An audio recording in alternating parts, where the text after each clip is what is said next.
welcome to the Pig and Whistle Tales from Azeroth. As always here at the Pig and Whistle Inn in Stormwind, I go through a variety of subjects with regards to World of Warcraft. I grab a bottle or a pint, sit back and enjoy. This midweek episode, we'll be looking over the forums. We're going to be looking at sort of Cataclysm, we're going to be looking at PvP, we're going to be looking at a few other bits and bobs. But essentially, we will start off with Cataclysm. It is just released. It's been out for 2 days now, as of when this is coming out, this episode. So, yeah, it's been out for a couple of days. And, my first thoughts on it are, it's actually really, really good. I've enjoyed my leveling experience. I've enjoyed my questing. I think the quests are very good. I think the classes themselves are actually still very good. I think Mr. Pandora is the height of class sort of fantasy and uniqueness, and that's very much due to priests getting void shift, druids getting symbiosis, warriors getting stuff like avatar, all of that stuff. You get really big cooldowns, you get very unique cooldowns, and I think that it is very good. But at the same time, I think the Cataclysm does have its highs and low points. So, on the forums, I've found one post that says, "I've had a hard time believing the average player enjoys these grinds." Now, some grinds in World of Warcraft are very good and are needed to be there. These grinds can include a legendary questline, which make them so unique, such as Atiesh or what are others? Shadowmourne, anything like that. These are grinds, and these are grinds that, have a really big payoff at the end of it because you get multiple different things. You obviously have the questing grinds, you have reputation grinds, you have many different sort of grinds in the game, and this is what this person had to say about it. Let's be honest, if the leveling grind was fun, Blizzard wouldn't be able to sell level boosts for the costs of a new expansion. It feels like we're getting punished because Blizzard only cares about these or those profits and couldn't care less about the player experience. I don't mind the grind on my first character, but after that I would just really rather have a quick leveling experience so I can try out all of the classes instead of being forced to choose what class I want to commit to. Okay. It's kind of a fair point, but at the same time, you have heirlooms that are in Wrath of the Lich King Classic. You have multiple ways of leveling. Looking for group dungeon is very good. You can passively level via mining, herbing, stuff like that now because you get XP while doing these, professions. Now, the character boosts are there for people who want to jump back into Classic, say Wrath of the Lich King, Cataclysm, whatever, expansion it would have been, and they don't have a character at that, max level currently. So if you have let's say level 35, yeah, and it's Wrath of the Lich King, so level 80 is your maximum, and Cataclysm is coming out. Would you rather want to jump straight back into Cataclysm, or look at your main menu, see a level 35 as your highest character and think, oh my god, I've still got to go through all of or most of classic leveling and then Outlands leveling still. It's not going to be enjoyable, is it? That's not a fun thought. You want to be like, okay, I can jump straight into Cata, content. I don't really have to do any of the old world content, which is really good, so I might buy the boost. That's what the boost is there for. People use it to level up other alt characters, which by all means, if they want to buy the boost and use it for that purpose, they are more than welcome to it, and I think that's completely down to them. I have no problem with the boost. I think that it is very much, if you want it, it is there, but it doesn't bother me in the slightest. I'm not bothered by it. I don't see it on my screen ever, to be honest. You don't load up the main menu and see this giant buy a WoW boost now. No, I think you do whenever they implement it into the game, but I don't think that it's super rare that you would ever see that on the main menu screen, in my honest opinion. So I don't think it's that big of a deal. I think that people need to get over their weird obsession with the level boost. I get that it is a money grab thing from Blizzard, but if people just didn't buy it, And let's face it, they put it into the game because people are going to buy it. There is a market for it. So why would you not market it in your own game when other people like use third-party websites to market it and get the same sort of value from it? Because people on third-party websites sell boosts, sell gold, all of that. So why shouldn't Blizzard for their own game? That's kind of what it comes down to. And if we as a player base didn't buy any of it from third party or even Blizzard themselves, they wouldn't put it in the game. So there is obviously an audience for it, and I think people just need to accept it, that these boosts are always going to be there and stuff like that. Now, one person down here, a couple of the replies to it is, I enjoy the grind leveling of WoW. It could always be worse. It could always be like playing OSRS. I'm not sure what that is, actually. I'm trying to rattle my brain for it, but I can't think of what that is. I think having a decent grind in WoW is good because it gives you something to push for, but I don't think you want to make the grind too tough to do or too easy to do, because too easy means that the reward for it is null and void, really, and too tough will drive people away from your game a lot more. So I think you always want to lean on the side of easier, but you want to have a couple of these grinds be super, super tough for players who want to commit to that. I've enjoyed my really long swim so far. Throw in RDF to spice it up. I've been getting lucky and get honest brews with loot. The needs were needs. Like me, I needed a dungeon weapon that dropped. I won it, and that was it was fit in 0.5 seconds. Lol. The rest of which the mogs and vendor sales I greeded. I don't get this. This is a completely random post. Yeah, this one's completely honest. But what this does get me onto is people complain about the grind of stuff, and people say that, there's no grinding in retail WoW anymore. And that gets me thinking, why not just go and play retail WoW? If you aren't a fan of grinding your way through World of Warcraft, why not go play retail WoW? There are some grinds in there, but at the same time, there's a lot more sort of streamlined leveling process, and it's very, very efficient and quick. Now, the grinds that I'm talking about is there's one that has been currently released with the latest patch, and it is for Taven. And what you need is this one achievement, and this achievement, you need 8 achievements in it. And these achievements obviously have achievements in that. So in total, you're doing, God knows, 50 achievements, something around that. Now, these achievements are not easy. You're going over the entire Dragon Isles, doing different reputations, doing different bits and bobs, doing different events and stuff like that.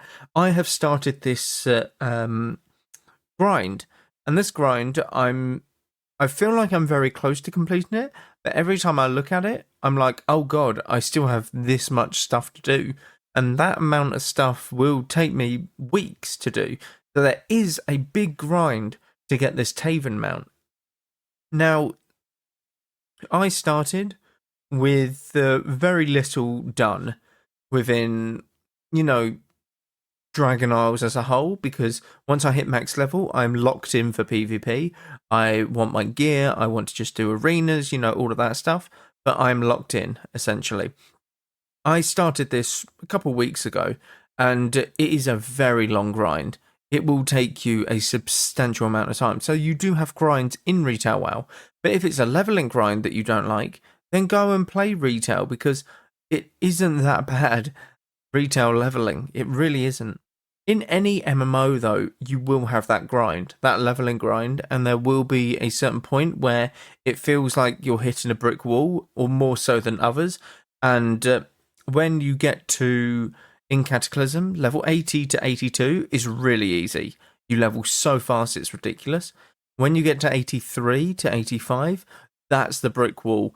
You need millions of XP. So to put it into perspective, level 83 to 84, you need 5 million XP, something around that.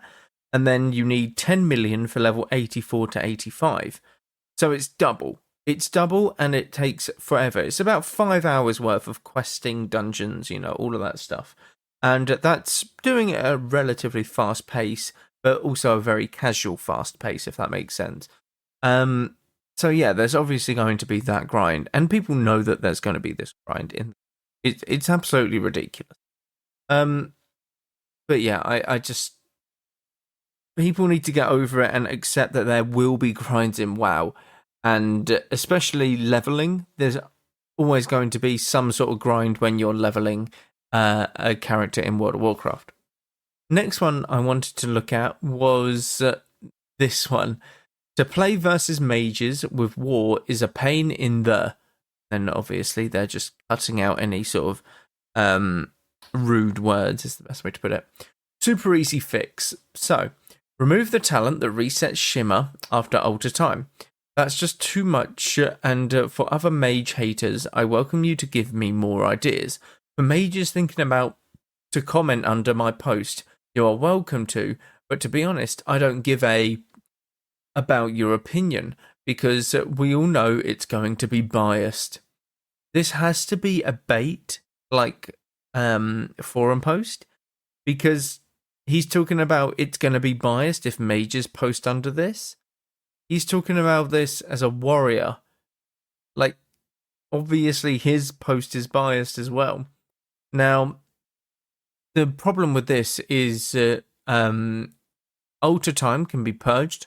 Altar time has a certain amount of time that you can use, and you only have a certain amount of blink charges. These blink charges have the same cooldown, I think maybe even less, than charge, a warrior's charge ability. And even then, a warrior has heroic leap as well to get back on track to the mage.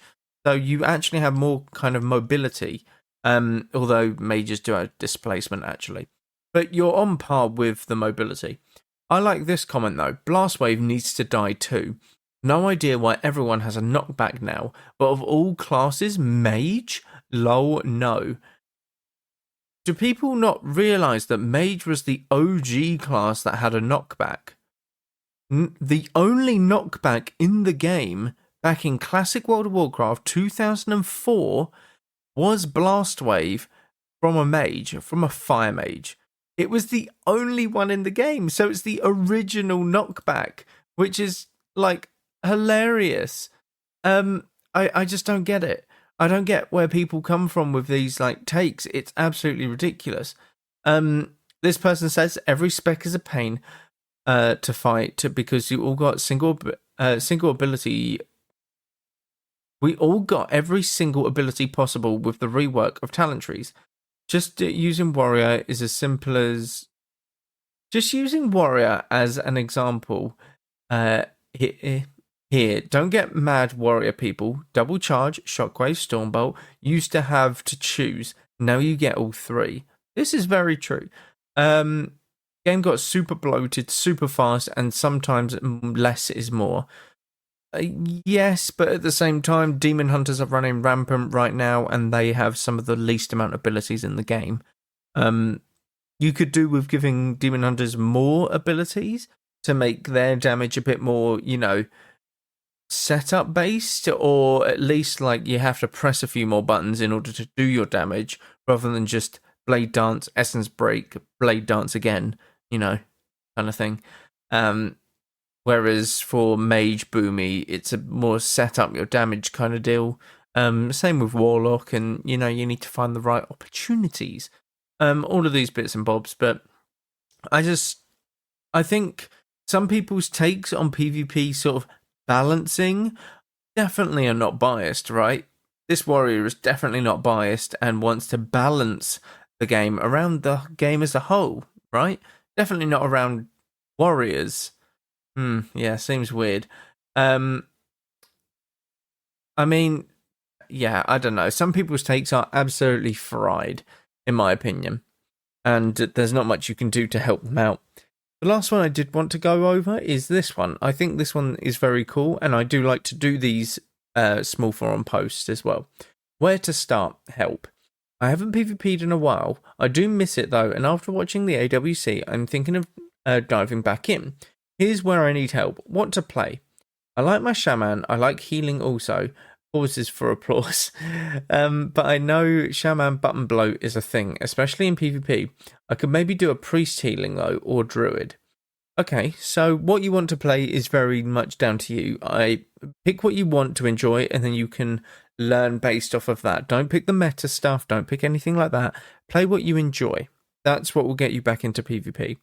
As for shaman button bloat, yes, I think this is the resto shamans I think have the most abilities in the game at the moment for PvP anyway. So I do understand that kind of problem. You can get around this with sort of help harm macros. These are where like you put Riptide and Flame Shock on the same macro, and if you are hovering over a target, an enemy, sorry, I should say, it will put a Flame Shock on them, whereas if you're hovering over a ally, it will put Riptide on them. Very useful. I got it from a friend who who plays Shaman, and essentially it's changed like the amount of buttons that I've had to have on my action bar. It's really, really useful.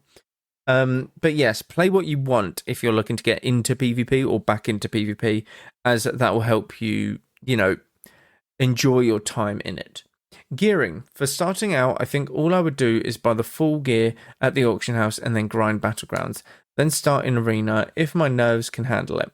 And considering I survived the toxicity of battlegrounds are actually a big problem toxicity-wise, but that's a discussion for another day. I think gearing is very, very simple. You can, if you don't have any honor at all, you can definitely start off in auction house PvP gear. It's item level 502 or something, and battleground gear is 515. But, just buy the gear off the auction house if you've got some gold. If not, you can honestly go into battlegrounds in PvE gear, whatever gear you have. You obviously aren't going to be as competitive yourself, but you get enough honor to get pieces, like a few pieces after each battleground if you win and stuff like that. So it's really not that bad gearing up now. It's not like Shadowlands at all. It's very easy to gear, so it shouldn't hold you back that really. DH. I do have a DH. I can maybe just use that instead of healing and get a higher rating faster. Guidance, tips, advice. Again, play the DH if you enjoy it, but if you don't enjoy the class that you play, then it's best just to not play it.